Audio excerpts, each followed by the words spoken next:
Hi hello friends, welcome to our channel. Karthigai Deepam சீரியல்ல இன்னைக்கான ப்ரோமோவை வாங்க நம்ம பார்க்கலாம். ஒரு திருடன் அபிராமி அம்மா கிட்ட இருந்த தாலியை பறிச்சுட்டு வந்து ரம்யா கிட்ட கொடுக்குறான். அந்த திருடனுக்கு ரம்யாவும் காசு கொடுத்து அனுப்பிடுறாங்க. அதுக்கப்புறம் அந்த தாலியை எடுத்துட்டு போய் கண்ணாடி முன்னாடி நின்னுட்டு ரம்யா போட்டு பாக்குற மாதிரி நினைச்சு பாக்குறாங்க. நல்ல வேளை இந்த தாலியை திருடிட்டோம், இல்லைன்னா சாமியார் மந்திரிச்சு கொடுத்த தாலியில கண்டிப்பா தீபா கழுத்துல ஏறிட்டு இருக்கும் அப்படின்னு நினைக்கிறாங்க. இப்போ இந்த தாலி என் கழுத்துல ஏறத யாராலையும் தடுக்க முடியாது அப்படின்னு நினைச்சிட்டு இருக்காங்க.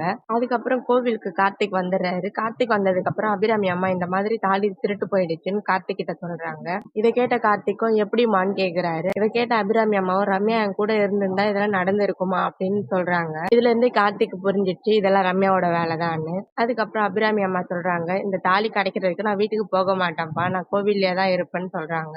அதுக்கப்புறம் கார்த்திக் அபிராமி அம்மாவோட செல்போனை வாங்கிட்டு அங்கிருந்து கிளம்புறாரு. உடனே கார்த்திக் ரம்யாவுக்கு கால் பண்ணி நீங்க எங்க இருக்கீங்கன்னு கேக்குறாரு. நான் வீட்டுல தான் இருக்க கார்த்திக்னு ரம்யா சொல்றாங்க.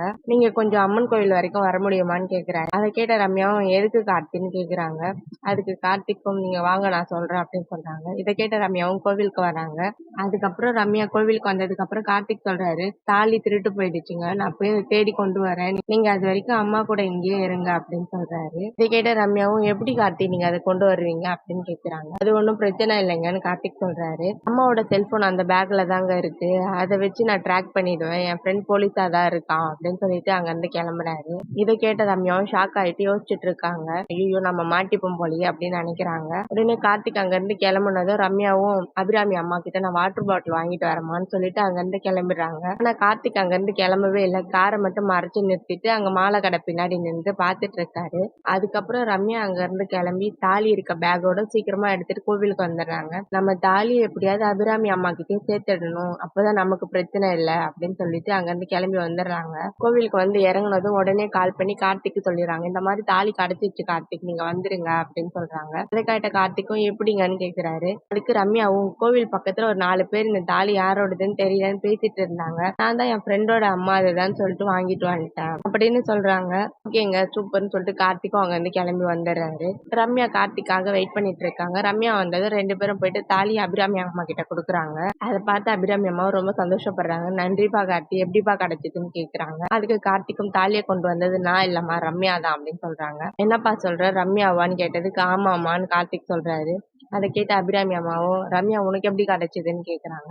அதுக்கு ரம்யா நடந்ததை எல்லாத்தையும் சொல்றாங்க. அதுக்கப்புறம் கார்த்திக்கும் ரம்யா கிட்ட தாலி கொண்டு வந்து கொடுத்ததுக்கு ரொம்ப நன்றிங்கன்றாங்க. அதுக்கப்புறம் ரம்யா அங்க இருந்து கிளம்பி வீட்டுக்கு போயிடுறாங்க. வீட்டுக்கு போனதும் பார்த்தா ரம்யா பார்க்க அவங்க மாப்பிள்ளை வந்திருக்காரு. ரம்யாவை அவங்க அப்பாவும் ரம்யா கீழே வாமான்னு கூப்பிடுறாரு. அதை பார்த்து மாப்பிள்ளை சீக்கிரமா வர சொல்லுங்க மாமா அப்படின்னு சொல்றாரு. அதுக்கப்புறம் ரம்யாவும் கீழே வந்து என்ன விஷயமா வந்திருக்கீங்கன்னு கேக்குறாங்க. உங்க கட்டில் பார்த்தங்க அன்னைக்கு ரொம்ப சின்னதா இருந்துச்சு, அதனால உங்களுக்கு வேற கட்டில் செஞ்சு கொடுக்கலான்னு ஆளை வர சொல்லியிருக்கேன் அப்படின்னு சொல்றாரு. அதை கேட்ட ரம்யா எதுக்கு, என் கட்டில் நல்லா தானே இருக்கு அப்படின்னு சொல்றாங்க. அதை கேட்ட ரமேஷும் இல்ல இல்ல உங்க கட்டில் நான் அப்பவே பார்த்தேன், ரொம்ப டேமேஜா இருந்துச்சு, ஃபியூச்சர்ல நம்ம ஃபேமிலியோட இருக்கிறதுக்கு அந்த கட்டில் பத்தாது இல்லைங்க, அதனால தான் செய்ய வர சொல்லியிருக்கேன் அப்படின்னு சொல்றாரு. அதை கேட்டு அவங்க மாமனாரா என்ன ரமேஷ் சொல்றீங்க, எனக்கு ஒன்றும் புரியலையே அப்படின்னு சொல்றாரு. அதை கேட்ட ரமேஷ் சொல்றாரு, ஃபியூச்சர்ல நானு ரம்யா எங்க பசங்க எல்லாம் படுக்கிறதுக்கு அந்த கட்டில் பத்தாது இல்ல மாமா, அதனாலதான் செய்ய வர சொன்னேன் அப்படின்னு சொல்றாரு. இவர் இப்படி ஓவரா வழியத்தை பார்த்த ரம்யா ரொம்ப டென்ஷன் ஆகுறாங்க.